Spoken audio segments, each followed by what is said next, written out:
¿vale? Para que este equipo que estamos utilizando ahora no sea un equipo que lo usa todo el mundo y lo toca todo el mundo, sino vamos a procurar cuidar las cosas. Entonces esta semana, con otro equipo un poquito más sencillito, vamos a montarles a los jóvenes un equipo para que ellos sea el que usen los días sábados y este sea un equipo que solamente sea para los cultos y para el tema de Internet. Entonces yo doy muchísimas gracias al Señor por esta familia de El Salvador, que ayer me volvieron a llamar y me dijeron que ellos no son una familia que nada en la abundancia, son una familia de emigrantes salvadoreños que llevan en Estados Unidos desde el año 2003 y con mucho esfuerzo y con mucho cariño, pues sintieron en su corazón, nos llevan viendo aproximadamente hace 3 meses. El punto de referencia le vino a través de otro hermano, también salvadoreño, que nos lleva viendo 6 meses y le recomendó que comenzara a escucharnos. Y bueno, este hermano sintió en su corazón mandarnos esta ofrenda y gracias al Señor, pues entre lo que él mandó, entre la mesa y el cableado, pues gracias al Señor lo hemos podido cubrir. Así es que Dios es bueno. En menos de una semana se ha podido solucionar el problema. Yo creo que el Señor se merece un fuerte aplauso porque Dios es buenísimo. Dios es muy bueno. Amén. Amén. Damos gracias al Señor, de verdad, por este esfuerzo de hermanos que no conocemos personalmente, pero ellos juegan con ventaja porque ellos nos ven a nosotros. Y seguimos recibiendo correos. Hoy recibí un correo también de otro pastor de San Francisco, de California, que nos dice que está viendo los cultos y bueno, gente de todas partes que siempre nos dicen que las predicaciones, los mensajes, los cultos, los oyen, los ven y por lo visto están siendo de mucha bendición y estamos muy agradecidos. Mañana a las 7 de la tarde, vía Skype, yo empiezo unas reuniones con ese grupo de hermanos desde la ciudad de Tel Aviv, en directo, en tiempo real, y se van a enganchar hermanos de Beersheba, del sur de Israel, y de otras partes, y vamos a tener ahí un coloquio, un estudio bíblico.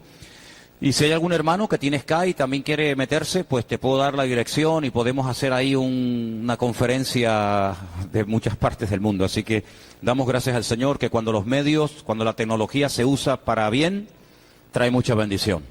Cuando se usa para mal es un desastre, pero cuando se usa para la gloria de Dios es una bendición. ¿Estamos de acuerdo, hermanos? Amén. Los niños pueden ya pasar a sus clases de escuela dominical. Nos vamos a quedar aquí. Y hace 2 domingos, para los que estuvieron y para los que no estuvieron, yo hablé acerca del llamado. ¿Se acuerdan? Del llamamiento. A veces hay como ideas extrañas acerca de lo que es el llamamiento. Y si bien dijimos que en la Biblia hay llamamientos tremendos, llamamiento de Isaías, llamamiento de Ezequiel, llamamiento de Jeremías, etcétera, la Biblia nos enseña que todo creyente en cierto sentido ha sido llamado a vivir en bendición, llamado a vivir en victoria, llamado a vivir en santidad, llamado a ser bendecido. Es un llamamiento general, independientemente de que luego haya llamamientos específicos, ¿verdad?, para servir al Señor como pastor o como obrero o como lo que sea. Pero eso fue hace 2 semanas. El domingo pasado yo dije que a veces hay impedimentos para que Dios nos use. Estos son mensajes dirigidos a creyentes, no son mensajes evangelísticos, ¿vio? Son mensajes para creyentes y yo dije que a veces hay como enfermedades del alma, ¿sabes? A veces nos podemos enfermar físicamente y vamos al médico, pero luego hay enfermedades, yo digo, del alma, heridas del pasado. Gente que a lo mejor fue lastimada, humillada, malentendida, incluso después de haber conocido al Señor. Y entonces se congregan en esta o en cualquier otra congregación y resulta que hay como algo en su vida que es como un freno, como una piedra en el zapato, como una herida abierta que no termina de cicatrizar. Entonces ahí encontramos a creyentes desconfiados, creyentes que ya no se fían porque un día se abrieron y bueno, recibieron un palo, se llevaron una desilusión y ahora se van al otro extremo. Ahora no se fían de nadie. Pueden cambiar de iglesia, de pastor, de país, de lo que sea, pero ahora están como en guardia, ¿verdad? Como dice el refrán, el que se quemó con leche, cuando ve pasar la vaca, sale corriendo, ¿no? Gente que tiene temores a volverse a llevar otro desengaño. Gente que más que testigos de Cristo, son como espías. Dicen que son creyentes, pero nadie se entera porque están ahí viviendo una vida en la clandestinidad, ni dentro ni fuera. Y todo eso muchas veces se debe a cosas no superadas del pasado.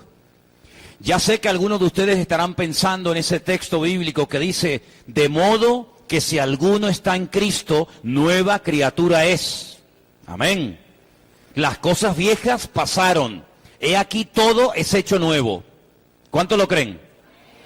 Bueno, hermanos, yo creo que en la Biblia los principios son inmutables y cuando uno los cree y lo aplica y los interioriza en su vida, usted ve la bendición del Señor. Pero el problema es que a veces hay como una especie de divorcio entre la teoría y la práctica, entre la realidad de la Escritura y lo que el creyente vive. Si usted cree que Dios es todopoderoso, pero usted no aplica el poder de Dios a su diario vivir, ¿de qué le sirve a usted decir que su Dios es poderoso si luego usted vive en miseria, en pobreza, en ataduras, en vicios, en complejos, en temores? ¿De qué le sirve? De nada. ¿Saben? Esta semana leí algo muy interesante y está demostrado científicamente que cuando con nuestra boca decimos algo, pero con nuestras acciones hacemos todo lo contrario, se puede llegar a enfermar el cerebro. Se puede llegar a enfermar la mente de una persona si usted dice algo y luego con sus acciones hace todo lo contrario. Es como que el cerebro, como que no es coherente, así como que el cerebro dice, bueno, este hombre dice que cree en Dios, pero luego vive como si fuera un ateo.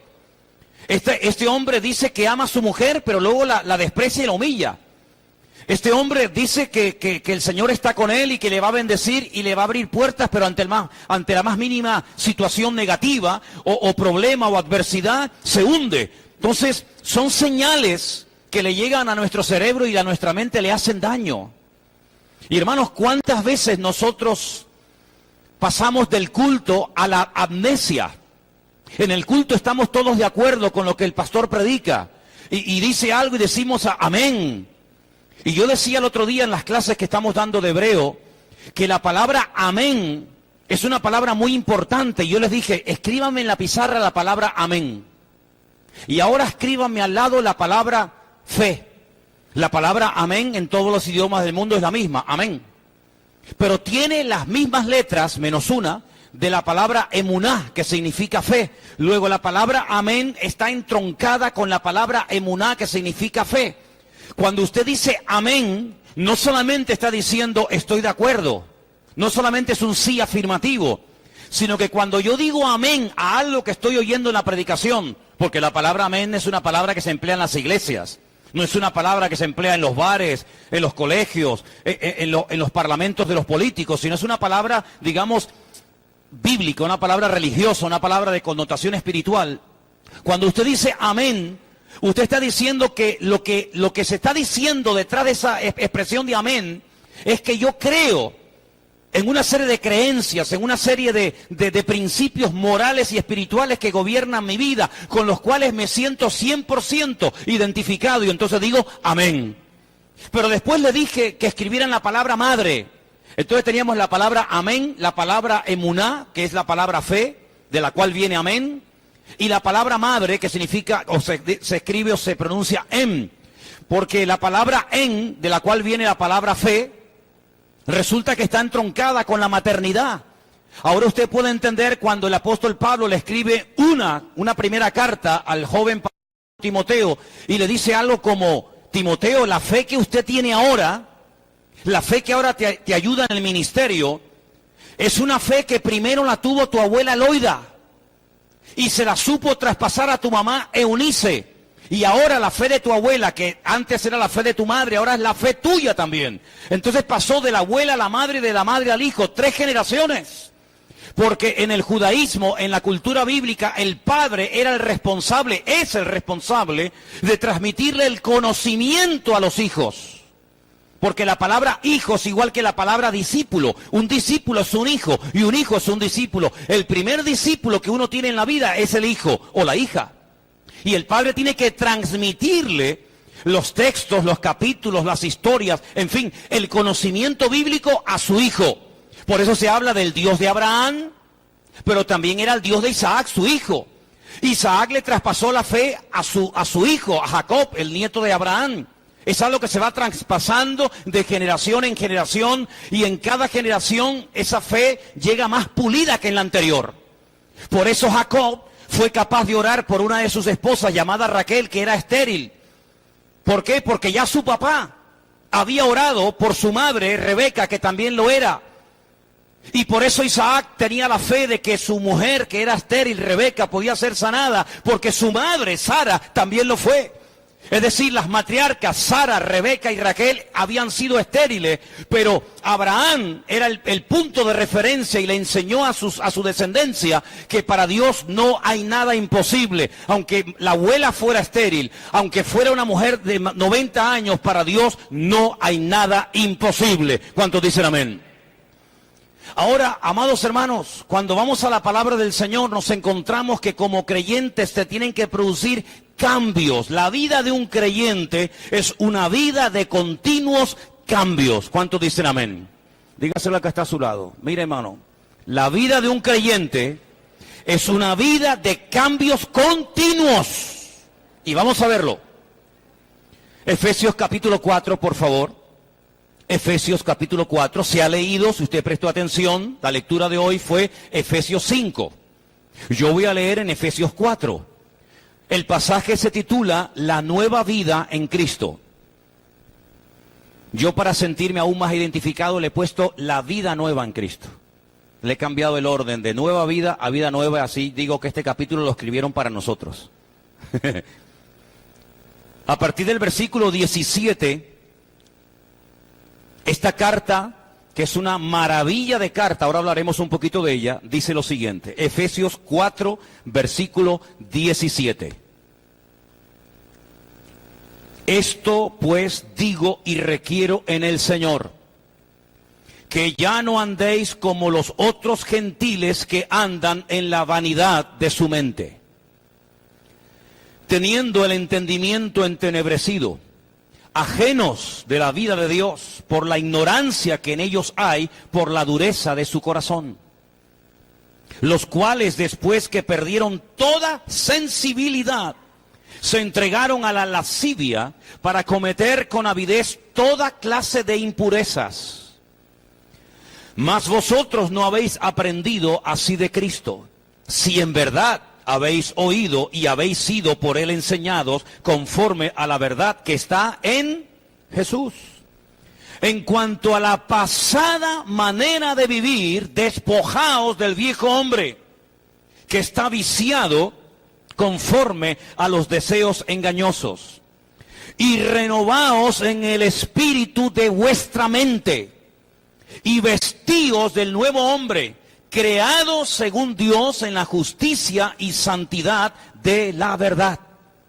Sigo en el versículo 25.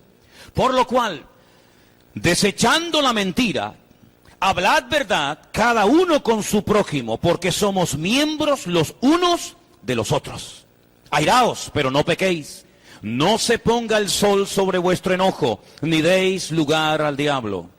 El que hurtaba no hurte más, sino trabaje, haciendo con sus manos lo que es bueno, para que tenga que compartir con el que padece necesidad. Ninguna palabra corrompida salga de vuestra boca, sino la que sea buena para la necesaria edificación, a fin de dar gracia a los oyentes. Verso 30.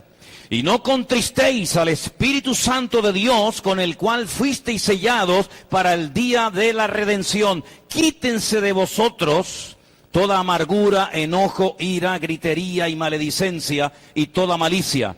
Y termino con el texto 32 que dice: antes sed benignos unos con otros, misericordiosos, perdonándoos unos a otros, como también Dios os perdonó a vosotros en Cristo. ¿Cuántos dicen amén? Hay varias referencias a lo largo de la carta de Pablo a los Efesios, aunque realmente más que una carta a los Efesios era, en la opinión de todos los comentaristas, una circular. Esta carta, que si usted va al capítulo 1, verso 1, encuentra la palabra Éfeso.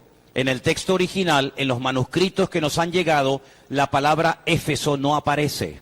Y le voy a decir por qué. En aquellos tiempos no era como hoy en día, que cuando uno escribe una carta suele poner el nombre del destinatario y también el remitente, ¿sí? Quién la va a recibir y quién la envía, ¿verdad? Se pone por la parte delante del sobre, fulanito de tal, su dirección, su nombre, su apellido, la ciudad, el código postal, y por la otra parte se suele poner el remitente. En los tiempos de la Biblia, el correo no existía tal y como lo entendemos nosotros hoy en día. Solamente había un correo oficial. Habían mensajeros, había una especie de correo, para que usted me entienda, en aquellos tiempos, pero no era para la gente común y llana. Era para mandarse mensajes del rey a los soldados, era para cosas oficiales. Por eso iban lacradas, iban marcadas, iban selladas para que nadie tuviera acceso a la lectura. Ustedes pueden ver muchos ejemplos en la Biblia del correo oficial que existía en la época bíblica. Por ejemplo, la famosa carta. Ay, aquella carta que escribió nada más y nada menos que el rey David, de puño y letra, firmada por él probablemente, y que la manda a través de un mensajero que por cierto sería nada más y nada menos que Urías, al que se le pedía en el frente de batalla que se le dejara solo para que cayera muerto en el combate. ¿Se acuerdan de aquello? La gente cuando se mandaba cartas, la mandaba a través de alguien que la llevaba en mano. No es como ir al buzón, usted la pone y ya el correo se encarga de mandarla. No, en aquellos tiempos cuando usted quería mandarle una carta a un amigo, a un familiar o a alguna iglesia, usted tenía que mandar a un mensajero. Y el mensajero llevaba la carta, no llevaba por fuera el nombre, no llevaba el remitente. El que recibía, en el caso de la carta a los Efesios, cuando leía el versículo 1, decía: Pablo, apóstol de Jesucristo, por la voluntad de Dios, a los santos y fieles de Cristo Jesús que están en... Y ahí se ponía Éfeso, pero si la carta la leían en la iglesia de la Odisea, que muchos comentaristas creen que la carta realmente Pablo la mandó a la iglesia de la Odisea, pues ellos leían la carta de Pablo a la iglesia de la Odisea. Si la recibía la iglesia de Colosas, ellos ponían el nombre Colosas, así sucesivamente. Así que la palabra Éfeso no aparece, pero lo que sí aparece a lo largo de la carta son referencias de dónde y cómo se encontraba el apóstol Pablo.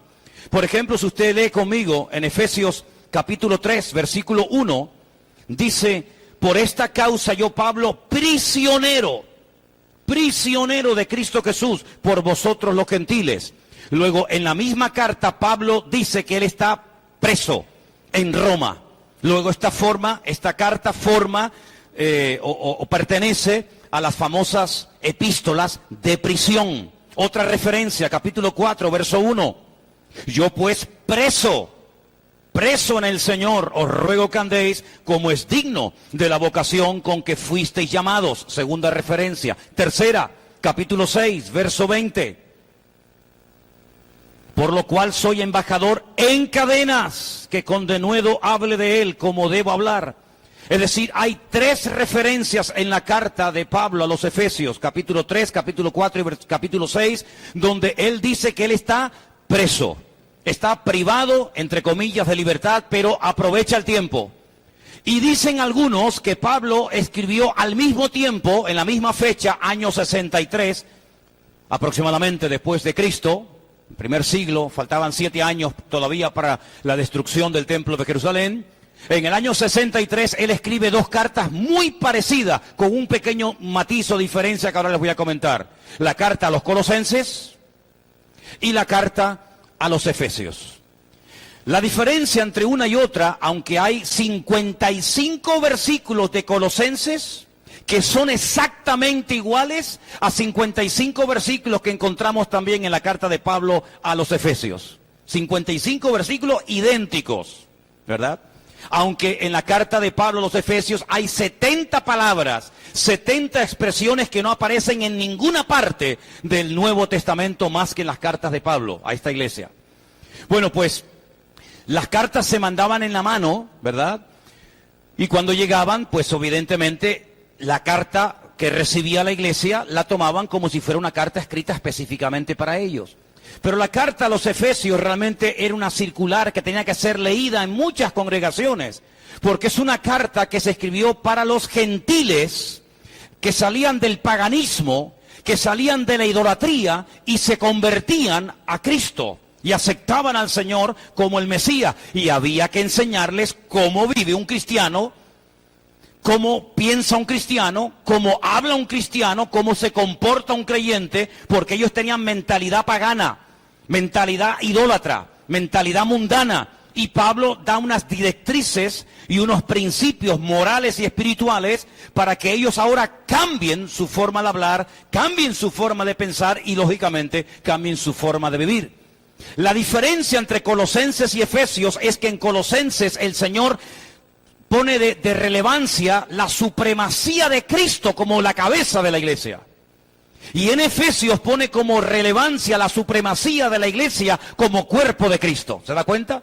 Luego, cuando usted estudie la carta a los Efesios, tiene sí o sí que estudiar también Colosenses. Y cuando usted estudie la carta de los Colosenses, tiene sí o sí que leer juntamente la carta de los Efesios, porque ambas se complementan. En una, Cristo como cabeza de la iglesia, y en otra, la iglesia como cuerpo de la cabeza de que es Cristo. Ahora bien, estas cartas, sobre todo la carta de Pablo a los Efesios, hay tres pilares fundamentales sobre los cuales el apóstol Pablo va a construir todos los capítulos que a continuación usted puede leer desde el 1 hasta el 6. Primer principio, y quiero que lo repitan conmigo: somos propiedad de Dios. Dígalo conmigo: somos propiedad de Dios. Ya no podemos vivir una vida de libertinaje, de anarquía, donde yo hago lo que me da la gana, yo organizo mi vida, yo organizo mi agenda, yo organizo mi tiempo libre y el que no es libre, porque al fin y al cabo yo soy el que manda. Una de las cosas que el apóstol Pablo quiere dejar bien claro en esta carta para aquella época y para todos los creyentes a lo largo de la historia, es que hemos pasado de ser seres, criaturas egocéntricas, a Cristo-céntricas. ¿Cuántos dicen amén? Es algo fácil de decir, ¿verdad? Ay, amigo, pero ¿cuánto cuesta entender que cada vez que decimos Señor, estamos pronunciando la palabra Adón? Dice, no es Adonai, no, Adonai es mi Señor, Adón es Señor. Y la palabra Adón significa amo. De hecho, hay muchísimas oraciones en Israel que se empieza diciendo Adón Olam, Dios del universo, o Señor del universo. Cuando nosotros nos convertimos al Señor, no es simplemente para que Él perdone nuestros pecados. No es simplemente para que Él nos eche una mano y nos ayude en la familia, o en el matrimonio, o a nivel personal. No. El Evangelio es mucho más que eso. La conversión no es simplemente cambiar de ir a misa a venir a un culto. De hecho, eso no es la conversión. La conversión no es dejar de rezar el rosario y comenzar a orar el Padre Nuestro o cualquier otra oración, no. Hermano, realmente una genuina conversión, por eso no abundan tanto las genuinas conversiones. Abundan las personas que aparentemente dicen que son creyentes. Pueden abundar las personas que en un llamamiento levantan la mano, pero de ahí a que se haya genuinamente convertido, puede haber un abismo. El famoso evangelista Billy Graham, uno de los hombres más oídos de toda la historia de la cristiandad, decía que cuando él hace un llamamiento y ve a miles y a miles y a miles de personas levantando la mano en estadios o en plazas de toro o en cualquier otro auditorio, él no los llama convertidos, como algunas personas que dicen, se convirtieron 5.000 en la campaña. No, un momento. Levantaron la mano 5.000, pero de ahí a que se hayan convertido puede haber un abismo. Él, más que convertidos, hablaba de interesados. Hay 5.000 personas que levantaron su mano interesándose por conocer el Evangelio, y ya veremos si se convierten o no se convierten. Es algo muy diferente. El apóstol Pablo nos dice que cuando una persona genuinamente se ha convertido, entra a formar parte del reino de Dios. Y en ese reino hay un rey, en ese reino hay una autoridad, y esa autoridad se llama Cristo Jesús, que es nuestro Señor, nuestro Rey, nuestro Kyrios, y es la máxima autoridad sobre nuestra vida. Y Pablo en la carta a los Efesios dice, nosotros ahora tenemos un amo, tenemos un dueño. Ahora, nosotros no vivimos en una sociedad donde hay esclavos y libres, en el sentido literal de la palabra, aunque estamos rodeados de millones de esclavos, más que nunca. Pero en los tiempos del Imperio Romano había multitud de esclavos. ¿Y qué era un esclavo? Era, hermanos, un número, era un objeto. Ni siquiera tenía nombre propio. podían ser vendidos, podían ser cambiados como mercancía en cualquier momento que el amo lo deseara. No tenían vacaciones, no tenían seguridad social, no tenían papeles, no tenían derechos. Podían ser juzgados en cualquier momento sin juicio previo. Podían ser condenados, azotados, maltratados, humillados, matados. Y no tenían derecho ni abogado. Solamente los ciudadanos romanos no pagaban impuestos, no podían ser juzgados sin antes ser juzgados, no podían ser condenados sin antes ser juzgados previamente, etcétera, etcétera. Luego, cuando Pablo habla de que tenemos un amo, en aquellos tiempos se entendía que un amo podía hacer o deshacer sobre la vida de un esclavo. Da igual si estuviera cansado. Hay una historia que Jesús cuenta que dice, vamos a ver, cuando el esclavo viene del campo cansado, después de haber trabajado todo el santo día, cuando llega a casa, ¿ustedes creen que se sienta y come él primero? Hubiera sido lo lógico, lo normal, ¿verdad? En nuestra mentalidad, donde priman los derechos humanos y donde no podemos abusar de los empleados. En aquellos tiempos no, querido. En aquellos tiempos el amo decía, ¿estás cansado? Sí, pues te aguantas. Primero me pones de comer a mí, de paso me lavas los pies, me acomodas la casa y al final del día, si te queda algo de tiempo, comes tú. Y uno dice, qué crueldad. Es que los tiempos de la Biblia, aquellos siglos, fueron tiempos de tremenda crueldad. Así eran, hermanos, como animales, privados de todo derecho y de toda oportunidad. Solamente los esclavos judíos, solamente ellos, en el año de jubileo, podían ser puestos en libertad. Pero si usted era un esclavo filisteo, un esclavo amorreo, o había caído en las manos de algún pagano, olvídese, usted ya nunca más volvería a ser una persona libre. Nunca más. Por eso muchas veces se habla en la Biblia de la libertad gloriosa de los hijos de Dios, que antes éramos esclavos y ahora somos libres. En aquellos tiempos la libertad era un regalo, un privilegio. Había gente que nacía como esclavos, vivían como esclavos y morían como esclavos. Ahora bien, el Señor dice a través de la pluma, de la boca del apóstol Pablo, que ahora nosotros tenemos un dueño, una autoridad, y es nuestro Señor, y a Él le rendimos cuenta. Segundo principio que Pablo enseña en esta carta a los Efesios: nuestra vida ahora tiene propósito. Dígalo conmigo, nuestra vida tiene propósito.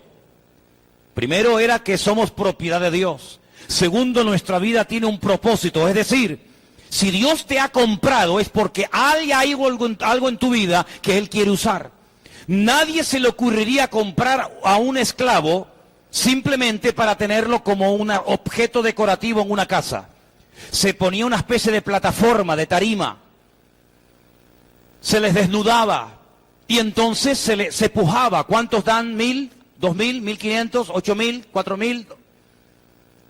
La persona que iba a comprar el esclavo o la esclava, como si fuera a comprar un animal, le podía ver cómo estaba el estado de la dentadura, si estaba fuerte o enclenque, si le gustaba o no le gustaba, como auténticos animales. Así se hacían las subastas públicas, hermanos. Tremendo. ¿Qué le parece? Y cuando se compraba un esclavo o a una esclava, decía, este me vale para trabajar en el campo, porque está fuerte. Esta me vale para ser sirvienta en la casa y para atender a mi señora. Este jovencito me vale para hacer todos los recados y todas las cosas que yo no quiero hacer, se las voy a encargar a él. Es decir, cuando se compraba un esclavo y se pagaba por él, era porque se compraba para algo.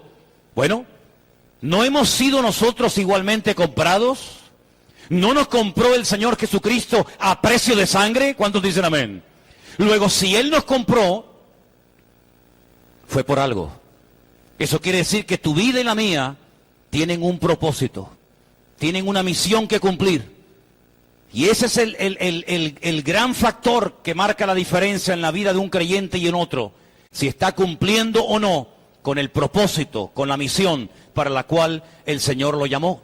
Y el tercer principio fundamental de la carta a los Efesios, el primero era, somos propiedad de Dios. El segundo es, nuestra vida tiene propósito. El tercero es, marcar una diferencia.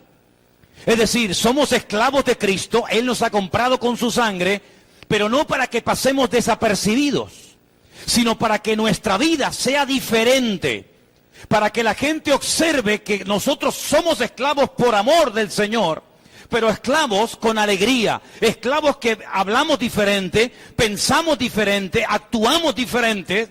Y en otras palabras, la iglesia ha sido llamada para marcar una diferencia en el lugar donde ha sido puesta por el Señor. ¿Cuántos dicen amén? Repetimos estos tres principios. Número 1, somos propiedad de Dios. Número 3, nuestra vida tiene propósito. Número 2 y número 3, tenemos que marcar una diferencia. Si ustedes van conmigo al versículo 29, así es como tiene que hablar un esclavo de Cristo, es decir, un hijo o una hija de Dios. Versículo 29. Ninguna palabra corrompida salga de vuestra boca, ninguna, sino la que sea buena para la necesaria edificación a fin de dar gracia a los oyentes. ¿Cuántos de los que están aquí antes de entregarle su vida al Señor, por su boca salían palabritas? No me diga cuáles, no me interesan. Yo sé más que usted. Yo desde que era así tenía una boca que era terrible. No tenía el don de lenguas, pero tenía una lengua que era un don. Terrible. La Biblia dice prohibido, como dicen en Venezuela, como dicen grosería. ¿No decían? Esa se me quedó a mí, no se dicen grosería. Palabrotas, tacos, insultos. Prohibido. ¿Cuántos dicen amén? Pero nada. Pero bueno, hay expresiones típicas, sí, me da igual, ninguna palabra corrompida salga de vuestra boca. Pero dice más en cuanto al vocabulario, versículo 4, ni palabras deshonestas, ni necedades, ni truanerías que no convienen, sino antes bien acciones de gracias. ¿No hay una canción del cantante Julio Iglesias que dice, soy un truán, soy un señor? Y presume de eso, de que es un truán. Increíble, ¿no? Dice más adelante en el capítulo 5, verso 19, hablen entre vosotros con salmos. Pero para hablar con salmos usted tiene que aprenderse algún salmo de memoria. ¿Cómo voy a hablar yo con usted con salmos si no los conozco? Si no los leo. ¿Tenemos en nuestra Biblia un libro que se llama Salmos? ¿Sí? El nombre original del libro de Salmos en el hebreo es Teilim. De ahí viene la palabra Tehilá, que es oración. De salmos sale la palabra oración. Hablamos con salmos, con himnos, con cánticos espirituales, cantando, alabando al Señor en vuestros corazones, dando ¿cuándo tenemos que dar gracias? ¿Cuándo? ¿Cuando lo sentimos? Siempre, siempre gracias por todo. ¿A quién? Al Dios y Padre en el nombre de nuestro Señor Jesucristo. Así es la forma de hablar de un esclavo de Cristo. No quejándose, no lamentándose, no con palabrotas, no con blasfemias, no con insultos. ¿Cómo hablaban los esclavos en la época de Jesús? ¡Terrible!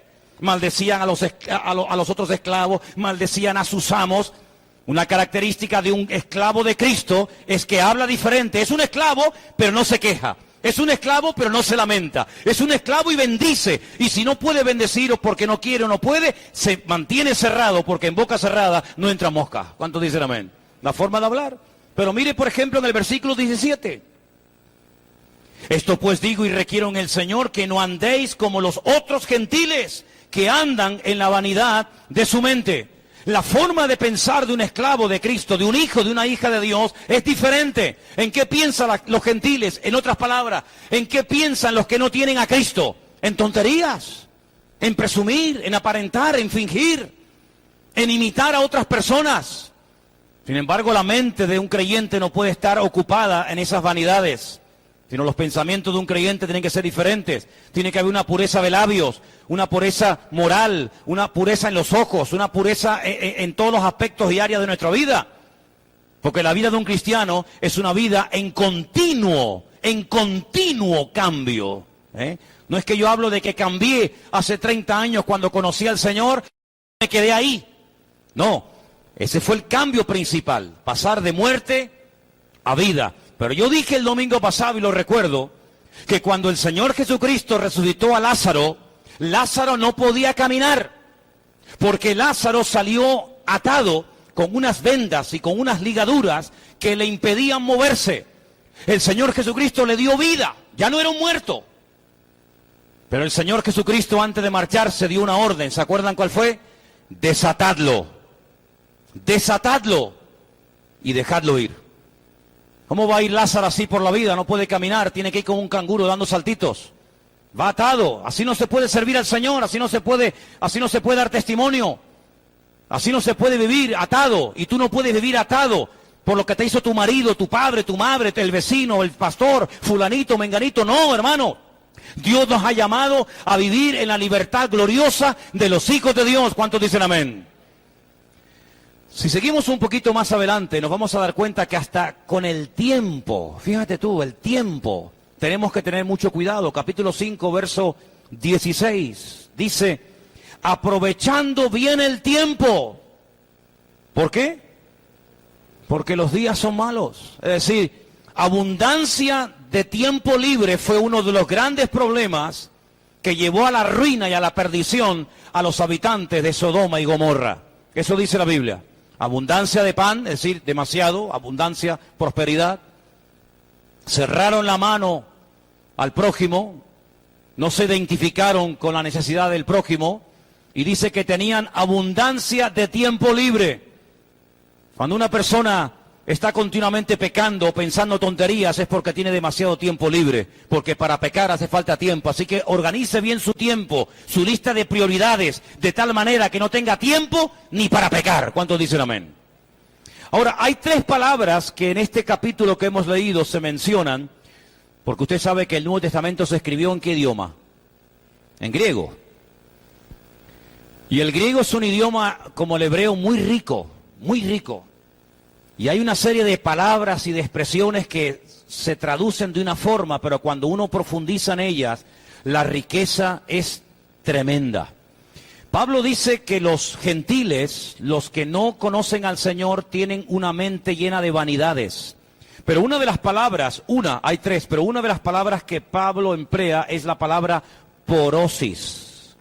Ya viene la famosa expresión o la famosa enfermedad o problema en las articulaciones de osteoporosis, que son esas calcificaciones que nacen en las articulaciones, que las terminan deformando o haciendo totalmente insensibles, y esa calcificación termina siendo más dura que el mismo hueso. Y Pablo utiliza esa palabra para decirle, hay gente en nuestros tiempos que tienen la mente más dura y el corazón tan petrificado como esas calcificaciones que salen en las articulaciones de algunas personas, que terminan deformándoles y terminan impidiéndole que muevan esa mano, esa rodilla, ese codo o esa articulación. Y así erais vosotros, dice el apóstol Pablo, gente dura, gente endurecida, gente que no tenía ya ninguna sensibilidad. Tremendo, ¿no? Pero uno dice, pero Pablo está hablando del siglo I, del año 63 de la era cristiana o del año 2016. Porque hoy en día mira que hay gente dura a nuestro alrededor, ¿sí o no, Gente dura.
Han visto tu cambio, han visto tu transformación, puede ser incluso hasta un pariente, un familiar tuyo, y en vez de alegrarse, algunos hasta se ofenden, porque son porosis. Dile, eres un porosis.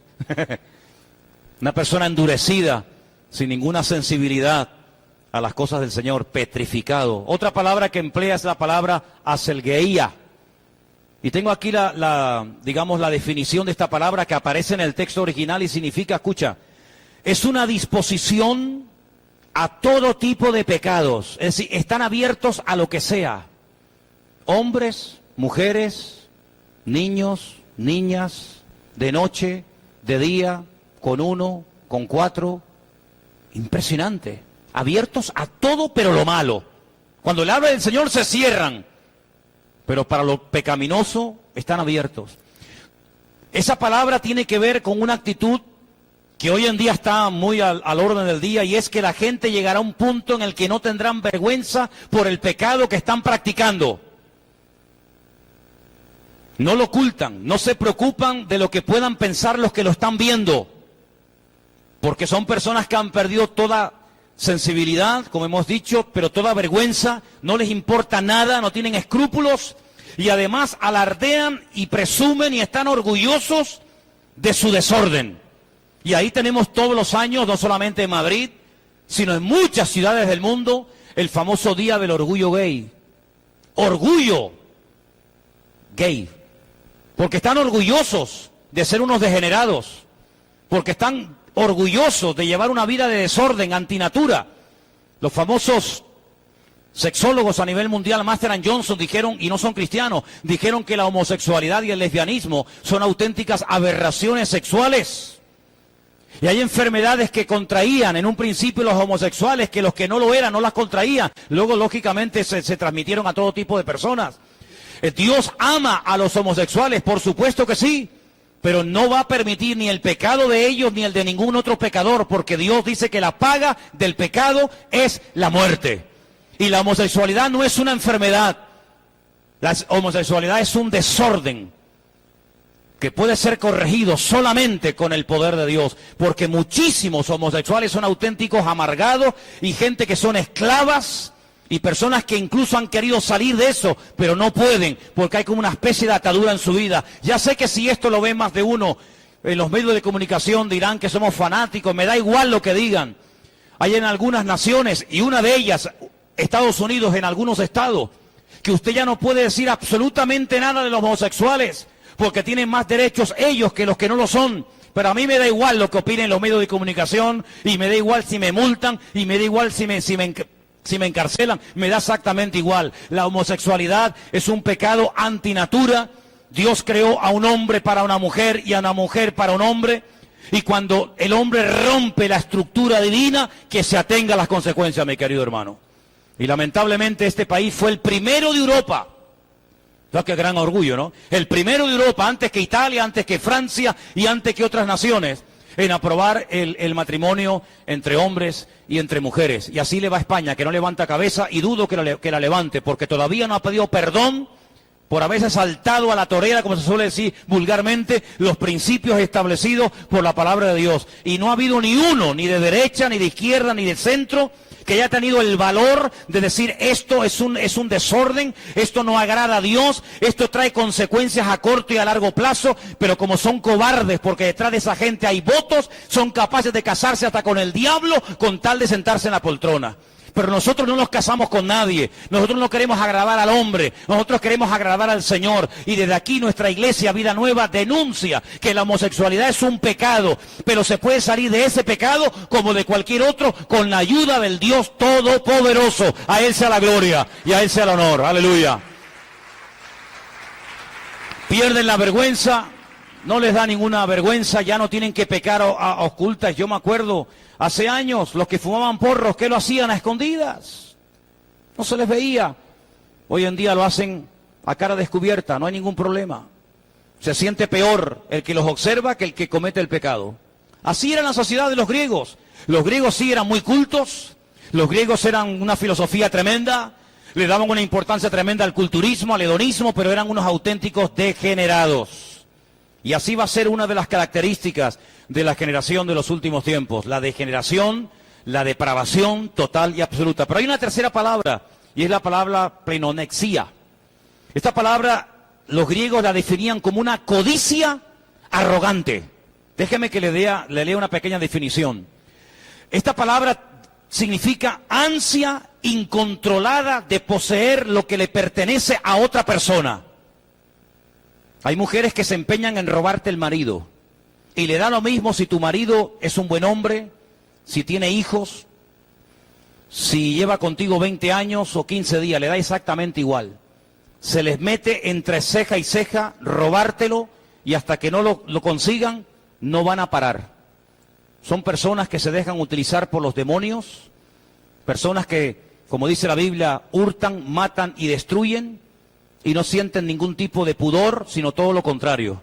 Lo publican, lo comentan, se sacan fotografías, las mandan por aquí, las mandan por allá, porque tienen este problema terrible. Personas que están dispuestas a sacrificar la paz de los demás con tal de obtener sus objetivos, lo que desea. Esta palabra pleonexía es un deseo irresistible de tener lo que no tenemos el derecho de tener. No es algo nuevo en el corazón del hombre, esto siempre ha estado, hermanos. Esto siempre ha estado. ¿Y de dónde nace todo esto? De Satanás. La Biblia nos enseña que cuando Satanás, antes de la caída, era aquel arcángel querubín protector que estaba 24 horas al día, por poner una medida de tiempo, en la presencia del Señor, llevando la alabanza y la adoración. Tremendo privilegio. Él quería más, pero él quería lo que Dios nunca le iba a dar, que era el recibir honra, el recibir el reconocimiento. Subiré, me sentaré en el trono de Dios. Pues si Dios está sentado en el trono y tú te quieres sentar en su trono, quiere decir que quieres quitar a Dios del trono para ponerte tú.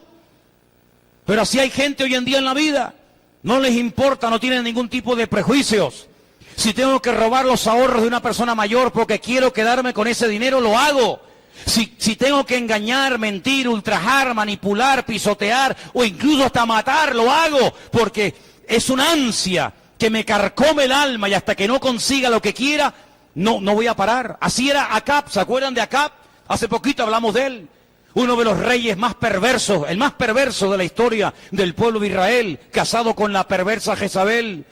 Fíjate lo que tenía este hombre, era un rey, hermano. Un rey puede tener todo lo que le dé la gana, pero él se empeñó en una pequeña viña del vecino llamado Nabot. Nabot le dijo: yo no puedo venderte esta tierra, tú lo sabes, nuestra ley, la ley de Moisés nos prohíbe vender la tierra porque la tierra no es mía, la tierra es del Señor. La tierra que yo recibí de mis padres la tienen que recibir mis hijos y mis hijos a sus hijos. No podemos vender la tierra del Señor. Pero él se empeñó. ¿Y Jezabel qué hizo? Levantó calumnia, puso falsos testigos contra Nabot. Y dice que lo apedrearon, lo mataron hasta la muerte injustamente. Y ahora llega y le dice esta perversa a su marido: desciende, toma la viña de Nabot, ya no hay ningún problema. Oye, que has dejado una familia sin padre, que has dejado a unos hijos sin padre, que te has cargado a un hombre inocente, que has levantado falso testimonio. No importa, los que tienen esta mentalidad perversa y retorcida y diabólica, no les importa mentir, engañar, manipular, lo que haga.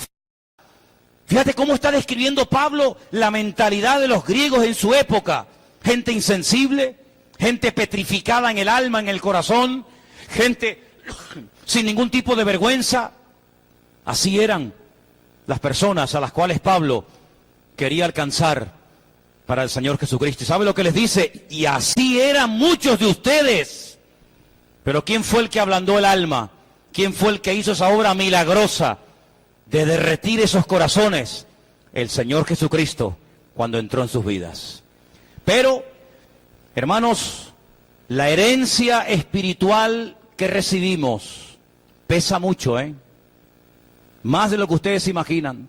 La cultura, las costumbres, las tradiciones, cuando nos convertimos al Señor, no es que se olvidan definitivamente, no, cuidado. Hay gente que todavía tiene costumbres y prácticas y palabras y actitudes de antes de conocer al Señor, y lo que el apóstol Pablo intenta enseñarnos a través de esta carta es que, hermanos, tengan mucho cuidado con volver atrás. Tengan mucho cuidado con volver a esas prácticas ancestrales que sí forman parte de la cultura de su pueblo, de su raza, de su etnia o de lo que sea, pero no tienen nada que ver con los principios del reino de Dios que ahora tienen que gobernar y dirigir nuestras vidas. El apóstol Pablo nos da 3 consejos. Versículo 22. En cuanto a la pasada manera de vivir, ¿qué dice? Despojaos. Despojaos del viejo hombre que está viciado conforme a los deseos engañosos. Es como si usted tiene una ropa sucia, vieja, que ya no sirve para nada. Pablo dice: quítesela, tírela a la basura y no se la vuelva a poner más. Despréndanse. Ahora, ¿por qué le dice a los efesios y a todos los creyentes, incluido a nosotros, despojaos? porque somos nosotros, usted y yo, con nuestra voluntad, que no ha quedado anulada cuando nos convertimos al Señor, los que tenemos que tomar la determinación de decir, esto no lo vuelvo a hacer nunca más. Esto no lo vuelvo a comprar, esto no lo vuelvo a ver, esto no lo vuelvo a tocar. Somos nosotros los que tenemos que tomar la determinación categórica de decir, se acabó, me despojo, me desprendo del viejo hombre. Pero claro, ¿y ahora qué hago? Versículo 23, renovaos en el espíritu de vuestra mente, renovar los pensamientos. ¿Por qué? Porque a lo mejor su papá, su mamá, su escuela, su religión, su cultura, o sabe Dios, le enseñaron a usted a reaccionar, a pensar, a actuar de una forma cuando sea agredido, cuando sea maltratado, cuando sea humillado o cuando tenga problemas. A usted le dijeron, usted no sea tonto, usted hable. Usted si le pegan, pegue. Usted no se deje humillar por nadie. Y esas cosas están ahí en la cabeza. Pero claro, cuando uno va a la Biblia, uno se encuentra que lo que nos pide el Señor hacer en determinadas ocasiones es al revés de lo que nos enseñaron con toda la buena voluntad del mundo nuestros padres, ¿sí o no? Mi padre, un día yo llegué a casa con el ojo morado y el labio este de aquí abajo roto. Tengo hasta la cara del que me lo hizo. Llegué a casa llorando, ¿y a quién fui? A mamá. Mi padre me cogió así y me dijo, la próxima vez que usted venga a casa así, le pego yo otra paliza y le pongo el ojo y el labio de arriba roto. A usted cuando le peguen, defiéndase, pegue. Ay, hermano, ¿para qué fue aquella? Así me expulsaron de 4 colegios. A mí me daban, pero los demás también cobraban. Porque mi papá me dijo, pegue, defiéndase, no sea bobo, no se deje pisotear. Cuando me hago cristiano, el Señor dice, el que te hieran una mejilla, pone la otra. Pero Señor, pero encima la otra. Bueno, la tercera es la mía, ¿eh? Usted me da en la derecha y en la izquierda, pero la tercera agárrese, dice el otro, ¿no? El que le pida que le lleve la carga por 1 milla, diga, no, yo se la voy a llevar 2. Y el que le pida, dele, aunque sea su enemigo, le pide agua, dele agua. Y usted dice, Señor, pero esto no se enseña, esto no es lo que se enseña en las escuelas, en las clases, en la familia. Entonces, ¿cómo hago ahora? ¿Qué le hago caso a mi Padre terrenal o a mi Padre celestial? ¿A quién le hago caso? Es una determinación que usted tiene que tomar, Señor. Mi papá lo dijo con toda la buena intención, pero no coincide con lo que dice tu palabra. Tu palabra dice otra cosa, y por eso Pablo dice, hermano, renuévese, cambie su forma de pensar, porque hasta que usted no cambie su forma de pensar, usted no va a cambiar su forma de vivir. ¿Cuántos dicen amén? Hay gente que son esclavos de ese pensamiento, de esa mentira. Y mira, aquí tenemos el texto. ¿Cuántas veces le hemos hecho referencia a él? La verdad os hará libres, y la mentira te esclaviza. Luego, si queremos vivir en la libertad gloriosa de los hijos de Dios, lo que tenemos que hacer es interiorizar y practicar los principios de la palabra de Dios. ¿Cuántos dicen amén? Algunos dirán, pero usted es bobo, usted es tonto. Bueno, yo prefiero pasar por tonto delante de los hombres, pero aprobar delante de mi Dios, que suspender delante de mi Dios y salir victorioso de todas las batallas de la tierra. En esta tierra perderemos muchas cosas, pero a veces para ganar hay que perder. Así que, si usted quiere defender sus derechos, usted no ha entendido nada. ¿Qué derechos tienes tú? ¿Qué derechos tienes? Un esclavo no tiene derechos. No, ¿cómo que no? A mí no me humilla nadie. A mí que no. Usted no ha entendido nada. No ha entendido nada. Dice la Biblia que a Cristo la amenazaban. ¿Y qué hacía? Se callaba. Encomendaba la causa al Padre. Le maldecían. A Cristo, sí, le maldecían. ¿Y qué hacía? Se callaba. Y como cordero mudo fue llevado al matadero.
¿Se le hizo justicia al Señor?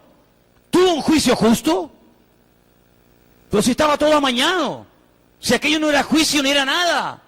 ¿Tú crees que lo llevaron a casa de Caifás para hacerle justicia? Olvídate de eso. ¿Tú crees que se le hizo justicia en la fortaleza de la Antonia, allí en Jerusalén, en la casa de Poncio Pilato? Olvídate de eso. No se le hizo justicia en ningún momento.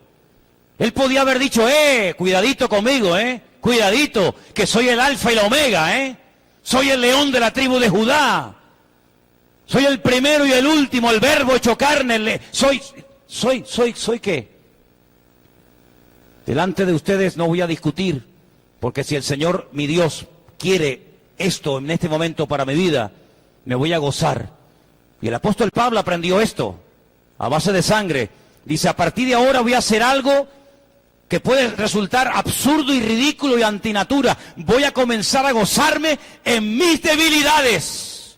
Porque cuando soy débil, soy fuerte. Porque mi Señor me dijo el otro día en oración, bástate mi gracia, porque mi poder se perfecciona en la debilidad. ¿Cuántos dicen amén? Esto es el Evangelio. Yo no soy representante de la iglesia mormona, ni de ningún... Yo soy representante del Evangelio. Y el Evangelio dice esto para todos y para cada uno de nosotros. Esto es lo que dice la Biblia. Después dice la Biblia, vestidos del nuevo hombre, creados según Dios en la justicia y santidad de la verdad. 3 consejos, despojaos, renovaos y vestidos. ¿Y cuántas veces tengo que hacer esto? Todos los días. Todos los días, porque puede ser que usted ayer, o tal vez hoy, usted no haya pecado, no haya dicho nada raro, no se le haya ni pasado ningún pensamiento raro por la cabeza, no haya mirado a donde no tiene que mirar, no haya deseado lo que no tiene que... Puede ser que hoy hayas tenido hasta ahora, hasta este momento, 8:25 de la noche, un día, aleluya, sobre ruedas, amén. Pero la victoria de hoy no es para mañana. Mañana empezamos de cero. Lo que tú superaste hoy, gloria a Dios, gloria a Dios. Pero mañana arrancamos de cero. Mañana otra vez me tengo que despojar, me tengo que renovar y me tengo que vestir de Cristo. Y pasado mañana otra vez. Y así durante toda la vida. Porque no es una cosa que hacemos una vez y para siempre, sino que cada día, decía el apóstol Pablo, muero. Cada día muero. ¿Cuántos dicen amén? Ahora, en el versículo 22 al 24 hemos encontrado estas palabras. Pero Pablo lo que está tratando de enseñarle a estos recién convertidos, paganos o gentiles, es que a través de Cristo ellos tienen que marcar una diferencia en el lugar donde viven. Su forma de hablar, su forma de pensar, su forma de actuar, tiene que traer principios y tiene que traer moral. De hecho, el cristianismo, si algo ha hecho dentro de las miles de cosas que ha hecho y ha favorecido, es que ha traído moral y principios a los pueblos. Todas las constituciones prácticamente del mundo, aunque no las quieran aceptar ni reconocer, están basadas en los principios morales y espirituales de la Biblia, de la palabra de Dios. El no matar, el no robar, el no apropiarse de la propiedad ajena, etcétera, etcétera. Es decir, nosotros tenemos que ser un punto de referencia a la manada de degenerados que nos rodean todos los días de nuestra vida. Nuestro punto de referencia no es el PP, o Ciudadanos, o el Coleta, o el otro, me da igual cómo se llame. Ese no es nuestro punto de referencia. A mí no tiene a la iglesia, escuche bien porque esto es muy serio, y esto es para gente madura. Esto no es para niñitos, esto es para gente madura. Los políticos y el mundo no tienen absolutamente nada que enseñarnos a nosotros los cristianos. Nada. Somos nosotros los que Dios ha puesto en este mundo para enseñarle al mundo cómo reconciliarse, si es que quieren, con el Creador y con el Señor del universo. ¿Cuántos dicen amén? A mí el PP no me tiene que enseñar nada. Ni el otro, ni el otro, ni el otro. Somos nosotros los que hemos sido puestos por el Señor en esta tierra para ser embajadores de un reino que va mucho más allá de los reinos de este mundo. Enseñarles moral, enseñarles principios. ¿Pero cómo? Bueno, los griegos tenían un sistema de aprendizaje muy interesante, hermanos. Leí esta semana que cuando un griego quería ir a una clase de oratoria, es decir, aprender a hablar en público, le enseñaban 3 principios fundamentales. Lo primero que le enseñaban era teoría.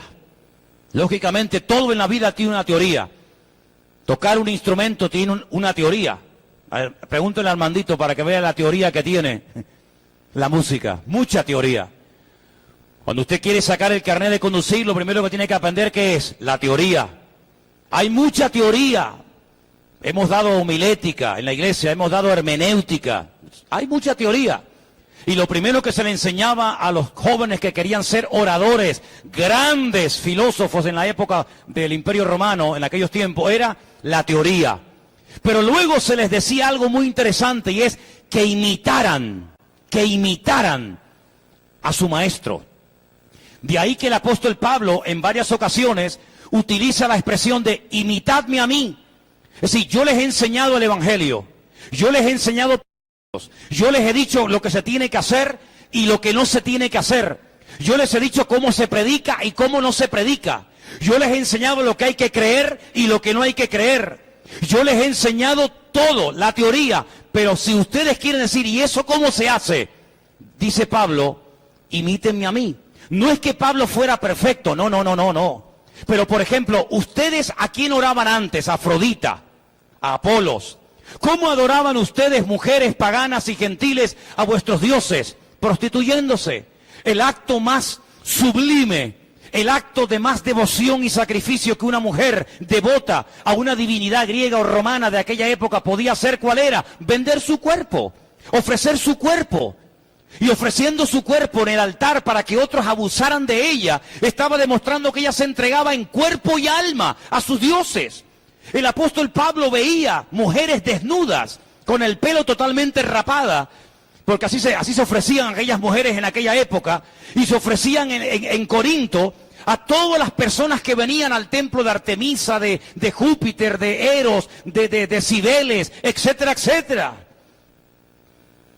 Y el apóstol Pablo escribe una carta y dice, así como presentabais vuestros cuerpos antes para el pecado, presentad ahora vuestros cuerpos, pero para servir al Señor.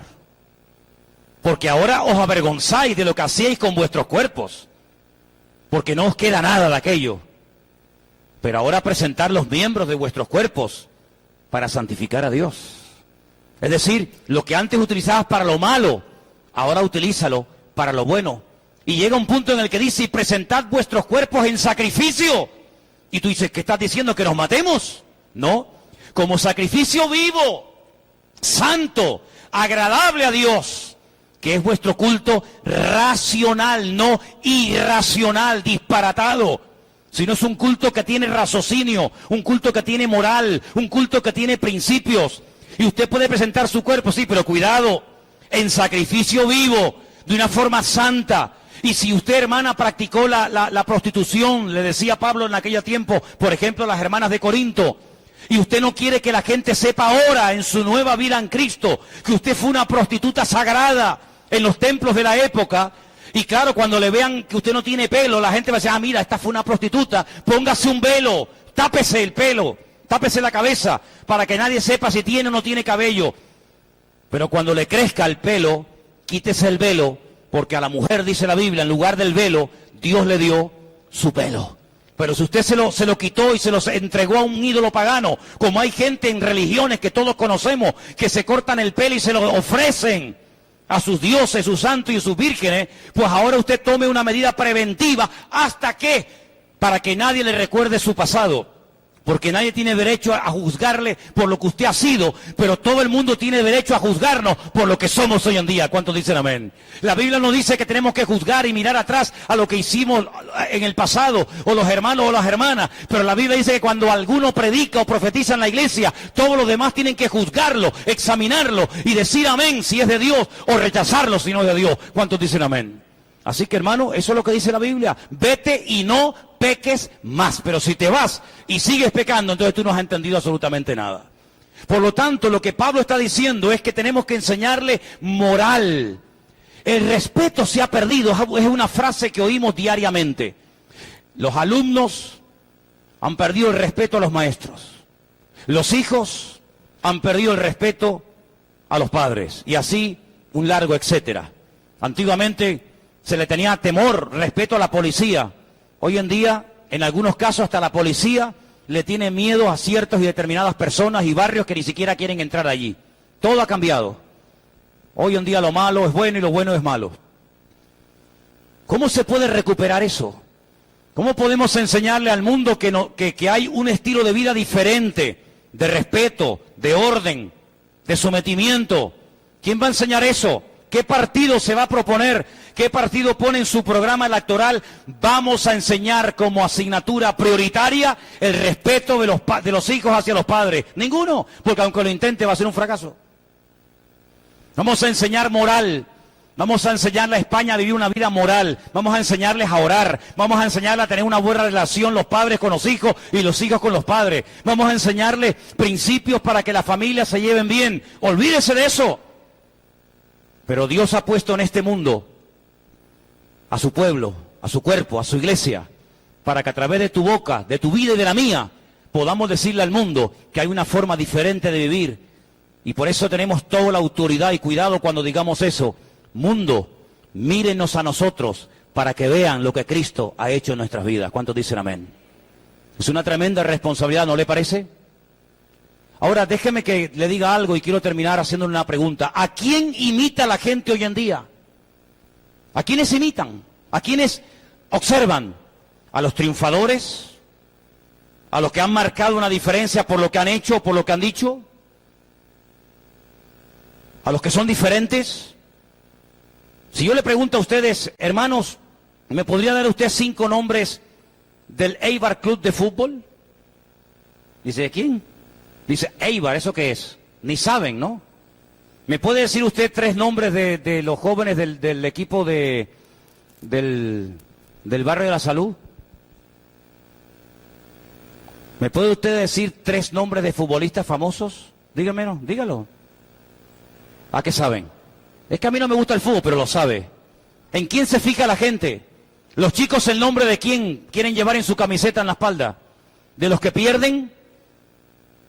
¿De los que son los peores? Siempre los triunfadores en el cine, en la música, en el deporte o donde sea, son los que marcan una diferencia y son los que atraen, para bien o para mal, la vida de muchas personas, a veces de jóvenes. Se tatúan, se peinan, ahora todo el mundo dice, ¿de dónde salió eso? ¿Ah, amigo? La iglesia ha sido puesta en esta tierra para vivir una vida tan atractiva.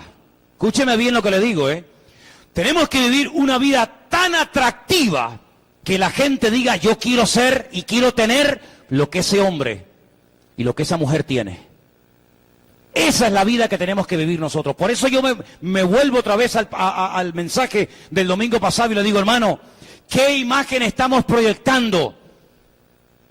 Si usted vive una vida en derrota, si su vida es un desastre, ¿qué le van a imitar a usted? ¿Qué testimonio, qué mensaje va a dar a usted? El mundo ya no tiene mensaje. Pero la iglesia, los hijos de Dios, todavía tenemos un mensaje que dar. El mundo no tiene ya más modelos que imitar, pero nosotros todavía tenemos un modelo inigualable, que es el Señor Jesucristo. Su vida partió la historia en 2. Hay un antes y un después de Él. Cuando usted va a la Biblia, usted dice, caramba, José era un esclavo, pero un esclavo diferente. Un esclavo atractivo, por dentro y por fuera. Un esclavo que marcaba una diferencia. Un esclavo que el amo que lo compró dijo, lo voy a poner como mi mayordomo. ¿Por qué? Porque Dios está con él. Todo lo que hace le sale bien. Hay bendición, hay prosperidad. Dice que puso toda su casa bajo su mano. Claro. David, cuando Saúl estaba disparatado, loco, perdido, con demonios, que ya Dios ni estaba con él. ¿A quién llamaron para que calmara en las noches de tormento al rey Saúl? ¿A quién llamaron? Al que peor tocaba, al que tenía la arpa toda desafinada, las cuerdas rotas. ¿No? Y se llamaron al que mejor tocaba el arpa en Israel, al mejor músico del país. ¿Quién es ese? Un tal David, el hijo de Isaí.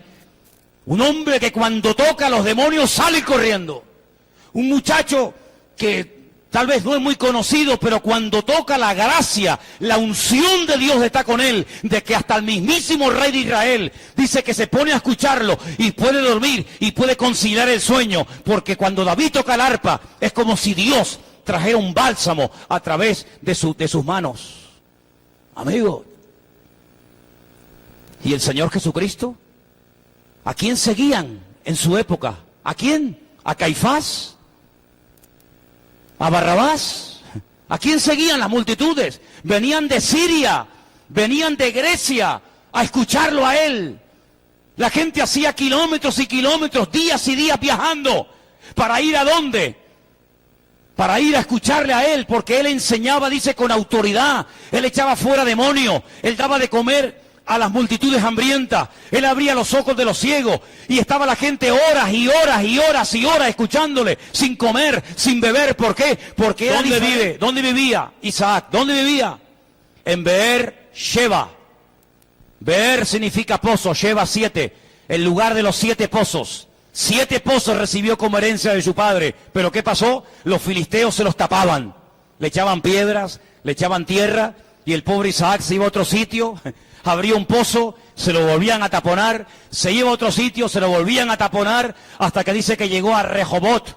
Rehobot es lugares anchos, y dice que allí el Señor le habló y le dijo: ¿tú qué es aquí? No se vaya, no se mueva de aquí, siembra aquí. Los que han estado allí saben de lo que estoy hablando. Sembrar allí era una locura, sembrar allí era un disparate. Porque no era tierra, era arena. Y en la arena no se puede sembrar una cosecha de maíz, ni de trigo, ni de tomate, ni de papas, ni de nada. En la arena, ¿qué va a sembrar usted? Nada.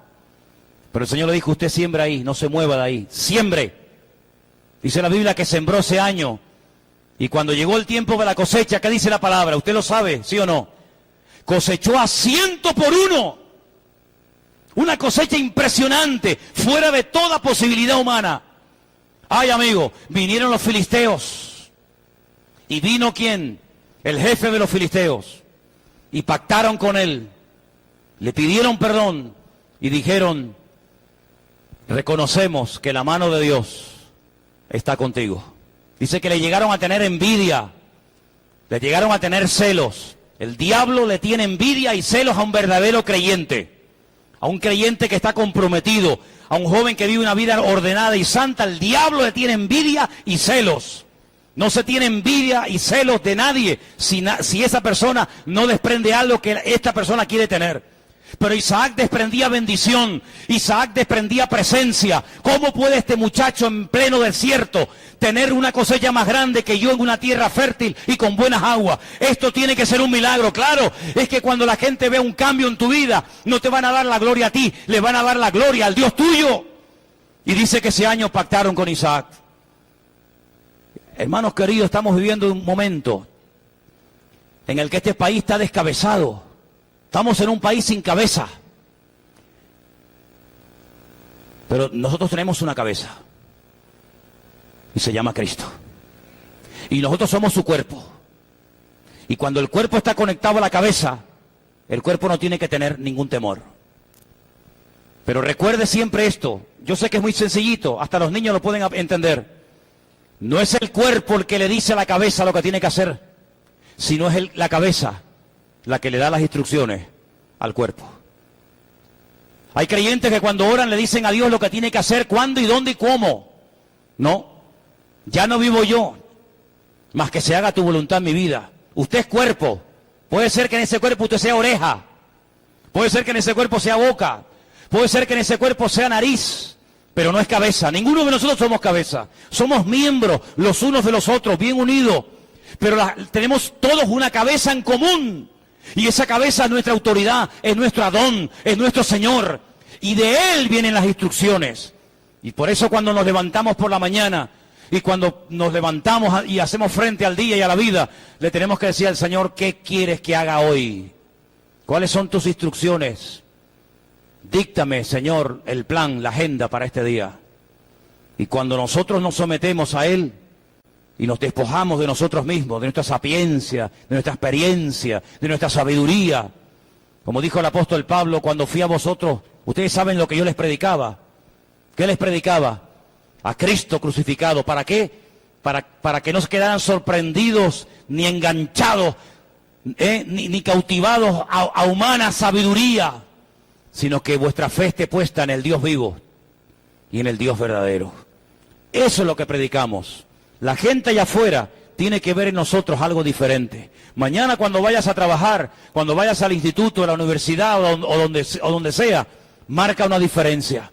Si verdaderamente tu vida está conectada con la fuente, si verdaderamente tu vida está conectada al Señor, al autor de la vida, nuestra vida tiene que ser una forma de hablar distinta, de pensar diferente. Si no, seremos exactamente iguales, con la diferencia de que en vez del domingo ir al estadio, venimos a un lugar llamado iglesia, pero no habrá ninguna diferencia.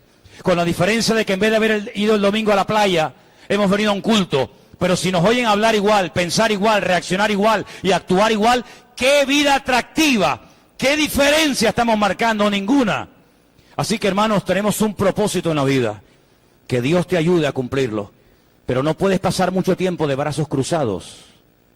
No estés de brazos cruzados viviendo tu relación con el Señor. Tienes que hacer algo, Aquí en esta iglesia te tienes que poner las pilas. No te acostumbres a entrar y salir. ¡Ay, qué bonito el mensaje! No. Esto es un ejército. Y en un ejército los soldados tienen que estar activos, velando y orando. Tienes que buscar tu sitio, tienes que ponerte las pilas, no seas un vago. Sé una persona activa en el reino, involúcrate en las cosas del Señor. Y el Señor te quiere usar, pero en la medida en que tú te dejes usar, el Señor usará tu vida. ¿Cuántos dicen amén? Vamos a orar, hermanos, por favor. Incline su rostro en esta tarde y pídale al Señor de verdad, de corazón: Señor, yo quiero vivir según las leyes del reino. Yo quiero agradarte, Señor, con mi vida. Yo quiero servirte, Padre.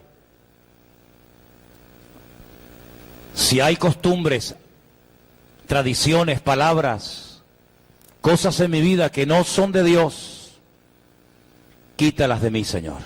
Quiero vivir en orden, quiero vivir en santidad, esforzado, comprometido, entregado. Eso es lo que dice la Biblia. Ese es el verdadero evangelio. Adaptarnos, someternos a nuestra autoridad. Y nuestra autoridad es el Rey de Reyes y el Señor de los Señores. Mi vida, mis recursos, mi tiempo, le pertenecen a Él.